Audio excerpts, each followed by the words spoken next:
1799 बिहार दरोगा जो मेंस का पेपर लीक हुआ है उसको लेकर आज छात्रों का बैठक था। छात्रों के बैठक में निर्णय लिया गया है कि आज बीपीएससी आयोग को एक ज्ञापन सौंपेंगे और ज्ञापन देने के बाद 2 से 3 दिन इंतजार करेंगे कि अगर 3 दिनों में चेयरमैन साहब कोई जवाब देते हैं तो अच्छी बात है, नहीं तो आगे आंदोलन की तैयारियां तीव्र गति से चलेंगी। चेयरमैन सर से विनम्र निवेदन है कि आप इस चीज का जांच करिए और जवाब दीजिए प्रेस कॉन्फ्रेंस रखकर, जैसे आप हर बार करते हैं। अगर इस बार करते हैं तो अच्छी बात है। 1799 बिहार दरोगा की वैकेंसी जो वर्तमान समय में मेंस हुआ और उसका पेपर लीक हुआ, अगर इस वैकेंसी को आपको रद्द करना होगा और पुनः इस वैकेंसी को आपको फिर से आयोजित करवाना होगा।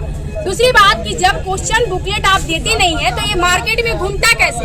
ये बीपीएससी का ही मामला नहीं है, सीएसबीसी का भी मामला है। और जब भी एग्जाम होता है तब ये आवाज उठाया जाता है कि क्वेश्चन बुकलेट दीजिए, आंसर की कटअप में यार कार्बन कॉपी दीजिए, लेकिन ये अंततः अब सब्र का बांध टूट चुका है और अब छात्र कहीं न कहीं उग्र होते जा रहे हैं कि अब हमारी जो मांग है वो पूरी किया जाए। और 1799 में जो प्रदर्शिता बात किया जा रहा है, लेकिन प्रदर्शिता है नहीं, भ्रष्टाचार का आरोप हमेशा लगते रह रहा है। तो हम चाहेंगे कि आगे सौरभ भैया बात कंटिन्यू करें। पूरी तरीके से आपको बता दें कि 1799 पद की जो भर्ती मुख्य परीक्षा थी जो 27 मई को आयोजित हुई और 28 मई की रात से लगभग सारे अभ्यर्थियों के व्हाट्सएप ग्रुप, टेलीग्राम ग्रुप पर वायरल प्रश्न पत्र की जो कॉपी है, पूरा सेट जो है वो वायरल हो रहा है। और अभी 5 दिन बीत गए हैं। हम लोग को ऐसा लग रहा था कि चलिए इस बार पेपर लीक नहीं हुआ, इस बार बिना पेपर लीक के परीक्षा आयोजित हो गई, लेकिन नहीं, वही बात है, ढाक के 3 पात, होना तो है वही, पेपर लीक तो होना है। और पूरी तरीके से एक नेक्सल जो है गया के परीक्षा केंद्र पर आयोजित 10 परीक्षा केंद्रों पर जहां पर 14-15 लोगों को गिरफ्त में लिया गया है, सीटीआर खंगाली जा रही है। तो मेरा स्पष्ट मानना है कि आयोग को चुप नहीं रहना होगा,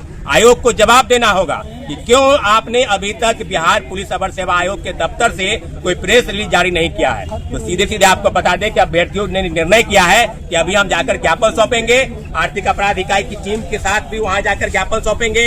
अगर अभी तक कोई संज्ञानता नहीं ली जाती है तो आगे की कार्रवाई के लिए हम लोग आंदोलन के लिए उतरेंगे, क्योंकि लड़ाई पेपर लीक के खिलाफ स्पष्ट तौर पर संज्ञानता है।